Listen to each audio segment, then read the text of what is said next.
Emma Hayes sat in her cramped studio apartment, staring at the positive pregnancy test for the 100th time.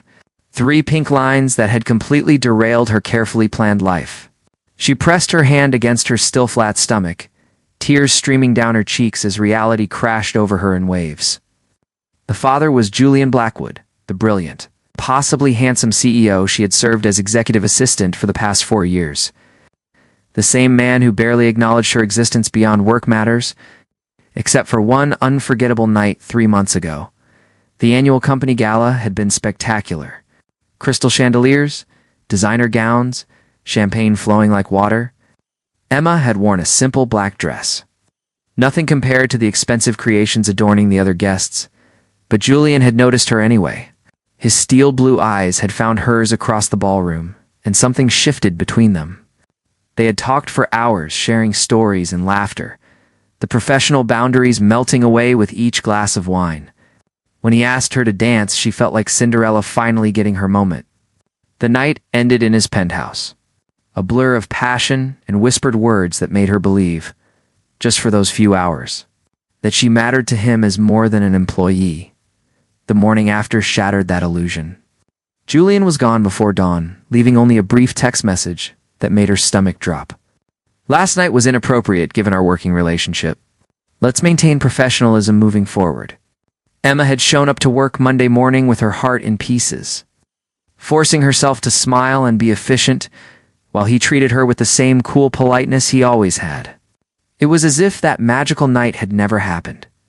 Now, 12 weeks later, Emma knew she had to leave.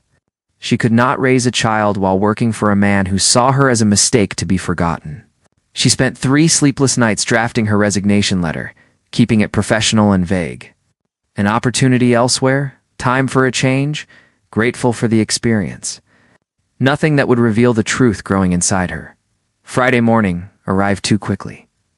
Emma dressed carefully in her navy suit, applied extra concealer to hide the exhaustion, and walked into Blackwood Industries with her letter tucked in her purse.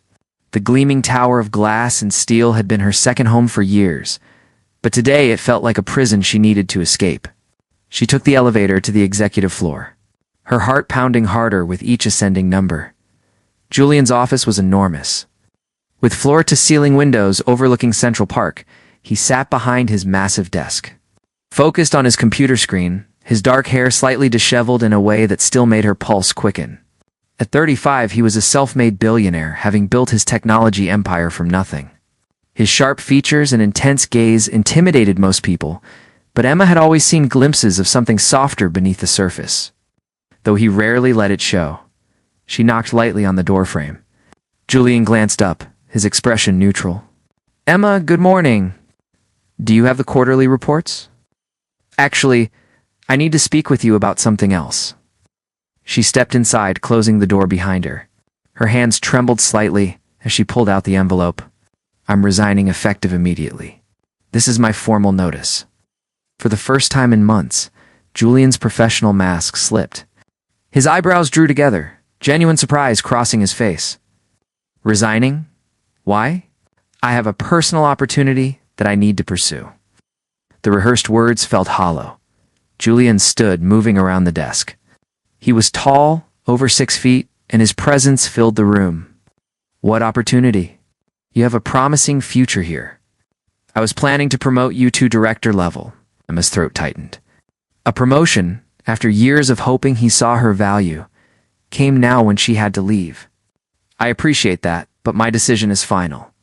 "This is sudden." His blue eyes searched her face, and she saw something shift in his expression. "Does this have anything to do with the gala?" Heat flooded her cheeks. "No, of course not. That was months ago. 3 months. His voice was quiet. "Emma, if I made you uncomfortable, if my behavior that night crossed a line, I apologize. But don't throw away your career because of one mistake." The word mistake hit her like a slap. That was all it had been to him, while it had meant everything to her.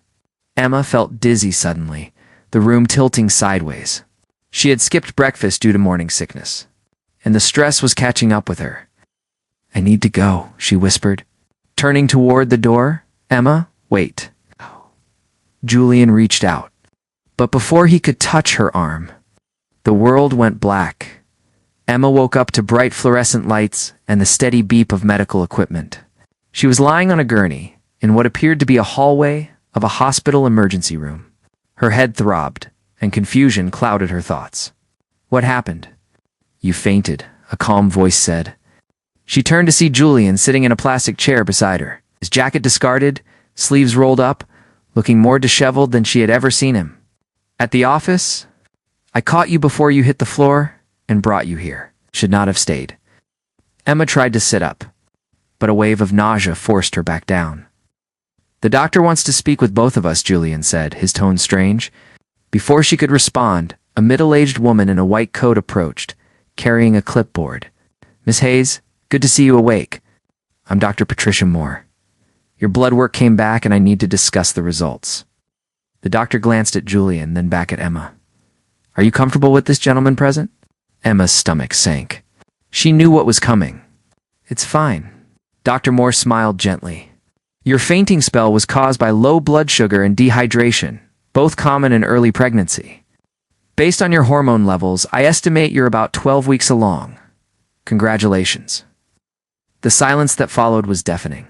Emma could not bring herself to look at Julian, but she felt his shock radiating across the small space like a physical force. The beeping of the monitor seemed impossibly loud. Pregnant, Julian repeated, his voice barely above a whisper. 12 weeks. Dr. Moore looked between them, clearly sensing the tension. I'll give you both some privacy. Miss Hayes, please make sure to schedule a prenatal appointment with your OBGYN this week. And eat regularly. Stay hydrated. She squeezed Emma's hand briefly before walking away. Leaving them alone, Emma finally forced herself to meet Julian's gaze. His face had gone pale, his eyes wide with an emotion she could not quite read. Shock, certainly, but there was something else there too. It's mine. It's not a question.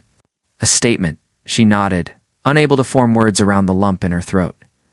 Julian ran both hands through his hair, a gesture of distress she had never witnessed before. He stood abruptly, paced 3 steps away, then turned back. Why didn't you tell me? Tell you what? That the mistake you wanted to forget had consequences? The bitterness in her voice surprised even her. Emma, that text message, I never meant it the way it sounded. I panicked. What happened between us that night? It terrified me because it meant something. You meant something. He moved closer, his expression raw. But you're right. I handled it like a coward, and I hurt you. I'm sorry. Tears burned her eyes. It doesn't matter now, it matters. Julian knelt beside the gurney, putting them at eye level. You're carrying my child. Our child. That changes everything. I don't want your guilt or your sense of obligation, Emma said fiercely. I can do this alone. Sure you can. You're one of the strongest people I know. His hand hovered near hers but didn't touch. But you shouldn't have to. Let me be part of this, please. Emma studied his face, searching for signs of insincerity or resentment. Instead, she saw only earnest determination and something that looked almost like hope. This was not the reaction she had expected from the cold, controlled CEO she thought she knew. Why? She whispered. Why do you care? Julian was quiet for a long moment. When he spoke, his voice was thick with emotion. My father left before I was born. My mother worked 3 jobs to keep us fed. I grew up knowing I was unwanted by the man who should have protected us both. I built my entire life determined never to be like him. His eyes locked with hers, intense and sincere. I won't abandon my child, Emma. I won't abandon you. Not ever. The conviction in his words broke through her defenses. Emma felt tears spill down her cheeks as years of carefully constructed walls began to crumble. She had been so certain he would reject her, offer money to make the problem disappear, that this response left her reeling. I'm scared, she admitted quietly. So am I. Julian finally took her hand, his touch gentle and warm. But we'll figure this out together. If you'll let me try. Emma looked at their joined hands, his larger one completely engulfing hers, and felt something shift inside her chest. This was not the fairy tale ending she had once dreamed of, but it was a beginning, a chance. Maybe that was enough. Okay, she said softly. We'll try. Julian's shoulders sagged with relief. He brought her hand to his lips, pressing a gentle kiss to her knuckles. "Thank you. I promise I'll do better. I'll be better." As Emma lay there in the sterile hospital hallway, her hand held securely in Julian's, she felt the first flutter of hope.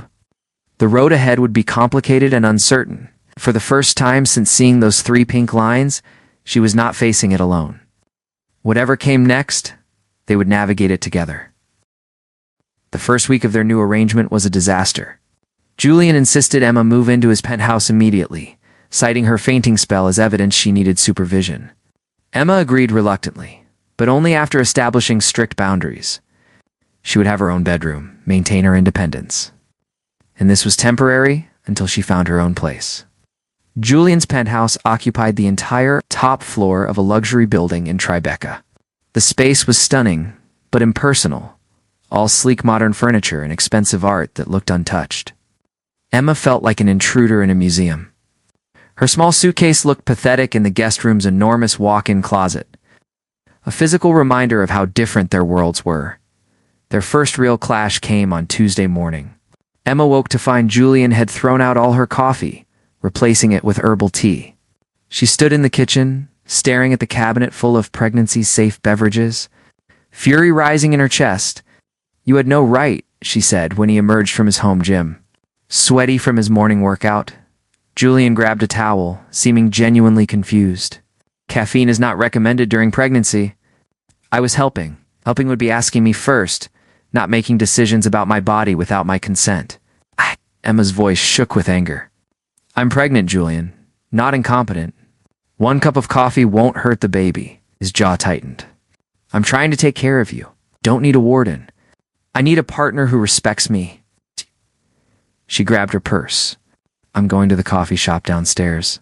Don't wait up." Emma spent 2 hours at the cafe, nursing a small latte and fighting tears. She had traded one form of control for another. When she returned, she found Julian sitting on the couch, his laptop closed, clearly waiting for her. "You're right," he said before she could speak. "I overstepped. I'm sorry. This is new territory for me and I'm handling it badly." Emma set down her purse, surprised by the apology. "It's new for both of us." "I grew up with nothing," Julian continued, his voice rough. "When I finally made money, I thought I could control everything by throwing resources at problems. But you're not a problem to be solved, and I need to stop treating you like one." She sat down carefully on the opposite end of the couch. "I appreciate that. But Julian, you have to let me make my own choices. Yes, I'm carrying your baby, but I'm still my own person." "I know." He looked at her, really looked at her, and she saw vulnerability in those blue eyes. "Teach me how to do this right, please." Something softened in Emma's chest. "We figure it out together. You ask before you act. I try to be patient with your learning curve, deal."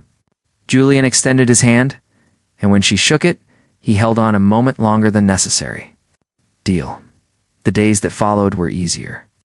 Julian backed off the overbearing protectiveness. Though, Emma caught him reading pregnancy books late at night, making notes on his phone.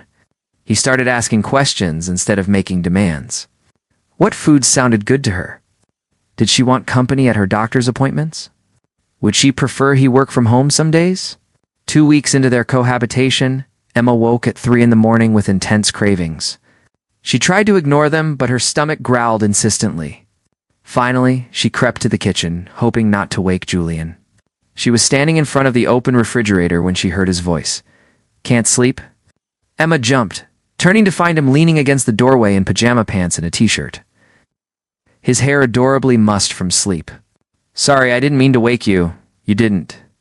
"I'm a light sleeper." He moved into the kitchen. "What are you looking for?" "This is going to sound insane, but I really want pickles and peanut butter." Julian's lips quirked in an almost smile. "That's a new one.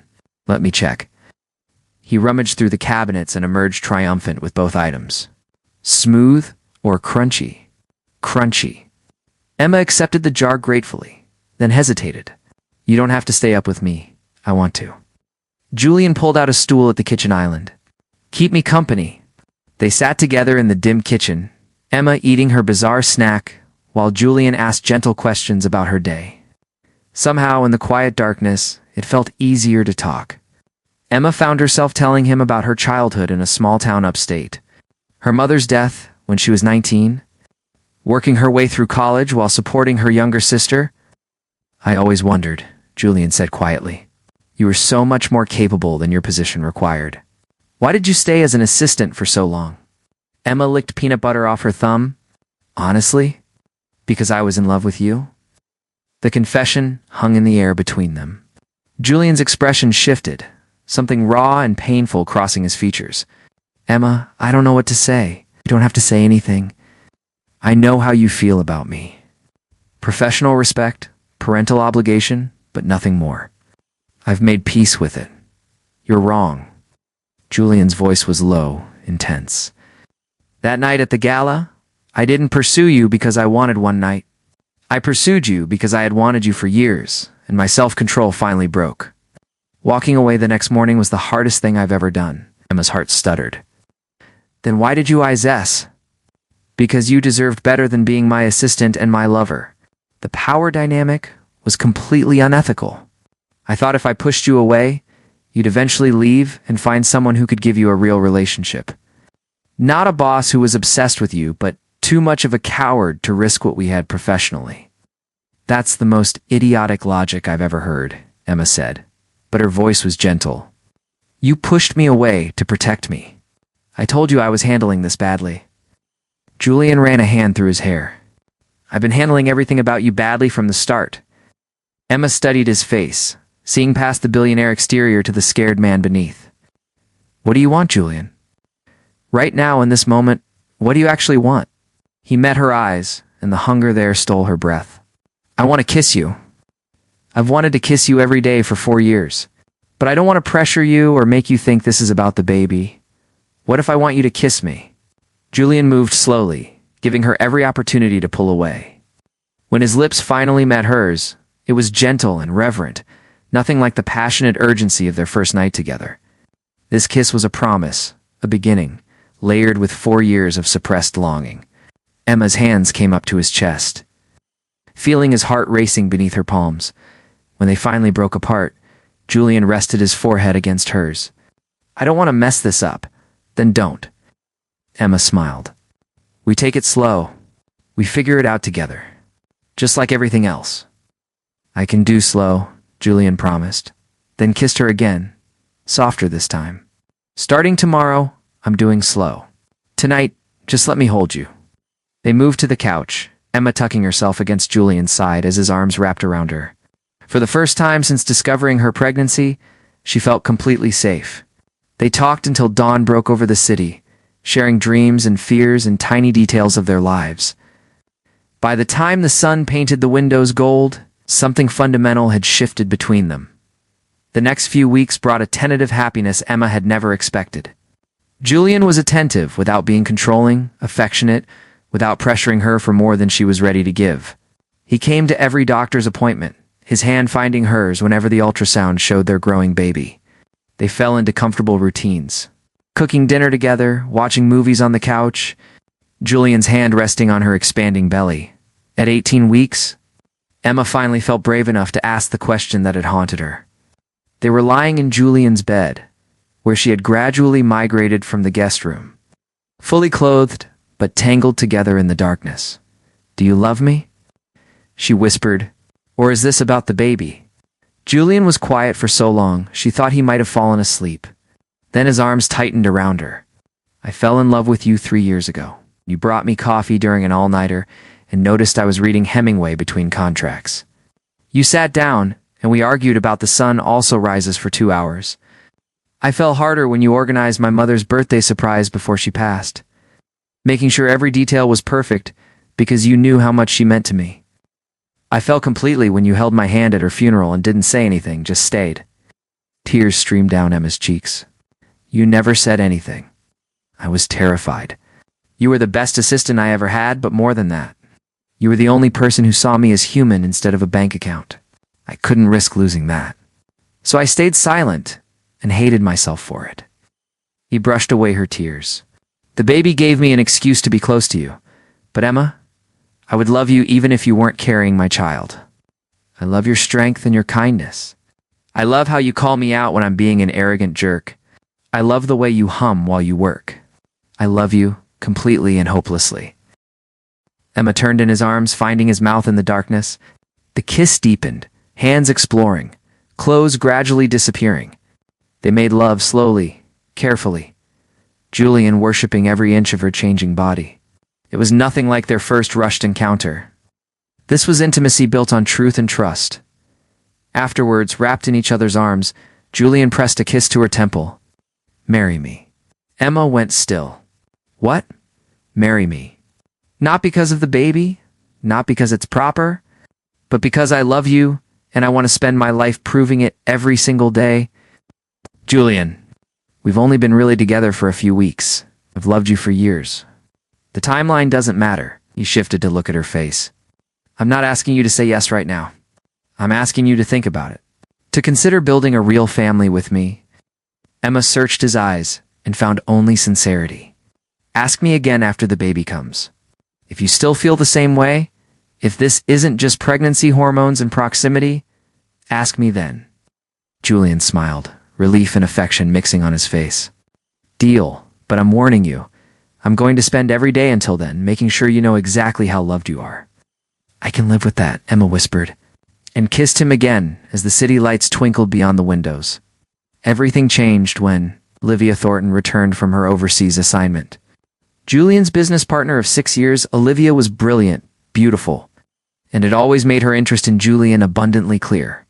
She walked into the office Monday morning, fresh from closing a massive deal in Singapore, and stopped dead when she saw the updated company directory listing. Julian and Emma as co-parents on the Executive Benefits Registry. Emma first became aware of the problem when she arrived at Blackwood Industries for lunch with Julian. She was 7 months pregnant now, gloriously round and glowing, according to Julian. Though she felt more like a waddling planet, the receptionist's smile seemed strained, and whispers followed her to the elevator. Julian's assistant, a kind woman named Patricia, intercepted her before she reached his office. Emma, I need to warn you. Olivia Thornton is in there, and she's not happy about the pregnancy announcement. She didn't know? Julian wanted to tell her in person, but she extended her trip. She found out this morning through the company newsletter. Out! Patricia grimaced. It's not going well. Emma could hear the raised voices before she opened the door. She knocked once and entered to find Julian standing behind his desk, his expression thunderous, while a stunning redhead in a designer suit paced angrily. This is absurd, Julian. Your assistant, really? This has disaster written all over it. Olivia stopped when she saw Emma, her green eyes raking over her with barely concealed contempt. Speak of the devil, Olivia. That's enough, Julian warned, moving around the desk to stand beside Emma. His hand immediately went to the small of her back, a protective gesture that didn't go unnoticed. Is it? You've built this company into a billion-dollar empire, and now you're playing house with the help. Do you have any idea what the board is going to say? What our competitors are already whispering? Emma felt her cheeks burn, but Julian's voice was ice. Emma is not the help. She's the mother of my child and the woman I love. The board can accept that or find new positions elsewhere. And if our competitors want to gossip instead of compete, that's their weakness, not ours. Olivia laughed bitterly. You love her? Julian, you don't do love. You do transactions and acquisitions. Whatever this is, it's a midlife crisis, not a relationship. Get out, Julian said quietly, and the fury in those 2 words made even Emma flinch. Get out of my office and don't come back until you can be professional. Fine. Olivia grabbed her portfolio. But don't come crying to me when this fantasy implodes and costs you everything. She swept past Emma without another glance. The silence that followed was heavy. Emma moved to sit in one of the chairs facing Julian's desk, her hands trembling slightly. Is she right? Is this going to hurt your company? No. Julian knelt in front of her, taking both her hands. Emma, look at me. Olivia is bitter because I never returned her feelings. She's lashing out. The company is fine, the board is fine. Everything is fine, except her wounded pride, she said. You don't do love. Emma's voice was small. I didn't, not until you. He pressed a kiss to her knuckles. Don't let her poison what we have." Emma wanted to believe him, but Olivia's words burrowed deep. That night, she lay awake while Julian slept beside her, staring at the ceiling and wondering if she had been deluding herself. She was still the small-town girl who had worked as his assistant. He was still the billionaire who could have anyone. What if this was just an elaborate fantasy that would crumble once reality set in? The doubts multiplied over the following days. Olivia began a subtle campaign of undermining, spreading carefully worded concerns about Julian's judgment, questioning his focus, suggesting the pregnancy was affecting his professional decisions. She was too smart to be openly hostile, but the damage accumulated. Emma overheard a group of junior executives at a coffee shop near the office, not realizing she was in line behind them. "I heard she trapped him with the pregnancy," one said. "Classic gold digger move. Thornton says Blackwood's been distracted for months. The Singapore deal only worked because she handled everything. Think they'll last? My money says she's gone within a year with a massive payout." Emma left without ordering, tears streaming down her face. She walked for hours, her feet aching, her heart heavier. By the time she returned to the penthouse, she had made a decision. This was not fair to Julian, to his company, to the life he had built. She would have the baby. They would co-parent.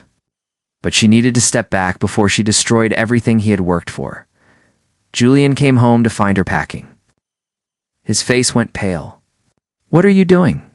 "I think we need some space. After the baby comes, we can figure out a custody arrangement, but right now, this isn't working." "What happened?" He moved to stop her, taking clothes out of her hands. "Emma, talk to me. I heard what people are saying. About me. About us. Olivia's right. I'm hurting your reputation, your company. You've worked too hard to let me ruin it. I don't give a damn what people say." Julian's voice was fierce. "Emma, you're not ruining anything. You're the best thing that's ever happened to me." "You don't mean that." "Not really.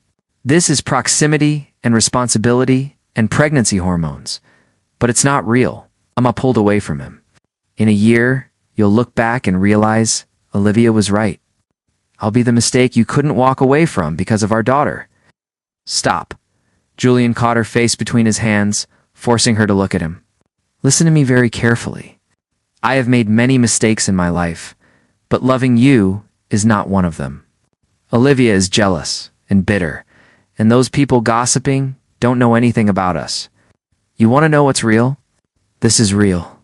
He grabbed his phone, pulling up a document. "This is the revised partnership agreement I had my lawyers draw up last week. I'm buying out Olivia's shares. She's gone from the company by the end of the month." Emma stared at the numbers. "Julian, that's $40 million. You can't throw away your partnership because of me. I'm not throwing it away. I'm choosing you over someone toxic. Olivia has been difficult for years, but I tolerated it because she was good at her job. I'm not tolerating anyone who makes you feel less than the incredible woman you are." He set the phone aside. "And this." He pulled a small velvet box from his pocket.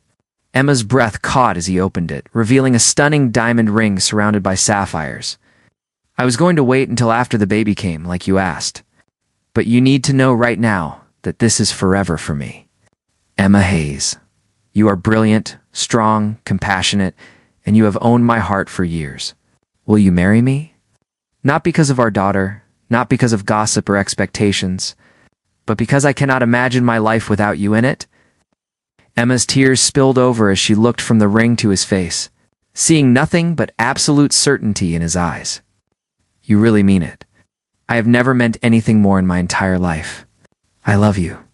I will love you when you're 80 and gray. I will love you through every challenge and triumph. I will love you even when you're being stubborn and trying to pack your bags because you think you're not good enough for me. When the truth is, I'm not good enough for you." Emma whispered. "Yes, I'll marry you." Julian slid the ring onto her finger, then kissed her with such tender passion that Emma felt her remaining doubts dissolve. When they broke apart, he rested his forehead against hers. "No more running," he murmured. "No more running," she agreed. 3 weeks later, Emma went into labor during a board meeting. Julian was presenting quarterly projections when his phone buzzed with her text, "Baby time." He abandoned the presentation mid-sentence. leaving 20 confused board members staring after him as he sprinted from the room. He found Emma in the penthouse lobby, gripping the doorman's arm as a contraction hit. "I think I underestimated the timing," she gasped. "Hospital. No." Julian helped her into the car, breaking every traffic law to get there. Emma's labor progressed quickly, too quickly for epidurals or careful preparations. Within 3 hours of arriving, she was pushing, Julian holding her hand and whispering encouragement. "You're doing amazing. Almost there. I love you so much." Their daughter entered the world with a piercing cry that was the most beautiful sound Emma had ever heard. The nurse placed the tiny, perfect baby on her chest, and Emma sobbed with joy and relief. Julian's arms wrapped around them both, his own tears falling freely. "She's perfect," he whispered. "You're both perfect." They named her Rose Catherine Blackwood, after both their mothers. Rose had dark hair like Emma, and blue eyes like Julian. And from the moment she looked up at her parents, Emma knew every challenge had been worth it. 2 days later, Julian arranged a small ceremony in Emma's hospital room. With Patricia and the nursing staff as witnesses, they exchanged vows while Rose slept in Emma's arms. The rings were simple gold bands Julian had his assistant rush to procure. But Emma had never seen anything more beautiful. "I promise to love you through every adventure," Julian said, sliding the ring onto her finger. "To be your partner in all things, to cherish our family, and to never let you forget how extraordinary you are." "I promise to trust in us," Emma replied, her voice thick with emotion. "To believe in our love, even when doubt tries to creep in, and to spend every day showing you and our daughter what family really means." When they kissed as husband and wife, Rose made a small sound between them, and they broke apart laughing. 6 months later, Emma stood in the newly renovated nursery of their new home, a beautiful brownstone in Brooklyn that felt nothing like Julian's sterile penthouse. This place was warm and lived in, full of family photos and Rose's toys scattered everywhere. She could hear Julian downstairs singing off-key to their daughter while making breakfast. Her phone rang. Patricia's name appeared. "Emma, I thought you'd want to know. Olivia accepted a position with a competitor. She's officially gone. How's Julian handling it?" Patricia laughed. He barely noticed. He was too busy showing everyone photos of Rose's first tooth. Emma smiled. The fearsome CEO had become a devoted father who left work early for bedtime, who took middle-of-night feedings without complaint, who looked at his wife and daughter like they hung the moon. "Emma, coffee's ready, and Rose wants her mama." Julian called up the stairs. She headed down to find her husband dancing around the kitchen with their giggling baby. He looked up when she entered, and the love in his eyes still took her breath away. "There's my girls," he said, pulling her into their embrace. Emma kissed her daughter's head, then her husband's lips. "Here's your family," she corrected. "My family," Julian repeated, and she heard the wonder in his voice, as if he still couldn't quite believe this was his life. "My everything." As they stood together in their kitchen, morning sunlight streaming through the windows, Emma thought back to that terrified woman staring at a pregnancy test. She had been so certain her life was ending. Instead, it had finally begun. The road had been complicated, filled with misunderstandings and fears and obstacles. But they had fought for each other, chosen each other again and again. Julian had learned to be vulnerable, to trust in love instead of control. Emma had learned to believe she was worthy of being cherished, and Rose. Their unexpected miracle had brought them together in ways neither could have anticipated. "What are you thinking?" Julian asked softly. Emma looked at her husband and daughter, her heart so full it ached. That sometimes the best things in life are the ones we never planned. Julian kissed her forehead. "Best mistake I ever made. Decision I ever made," Emma countered, "was saying yes to us." Rose babbled happily between them, and they laughed. Their little family complete and perfect, and everything Emma had never dared to dream of. She had quit her job expecting to face single motherhood and heartbreak. Instead, she had found a partner who loved her fiercely, a daughter who was her greatest joy, and a future brighter than anything she could have imagined. The millionaire boss who barely noticed her had become the man who saw only her, and that changed absolutely everything. Thank you for taking the time to listen to this story. If you enjoyed this content, don't forget to click like. Share this story with your friends and family, and subscribe to the channel so you don't miss out on more meaningful stories.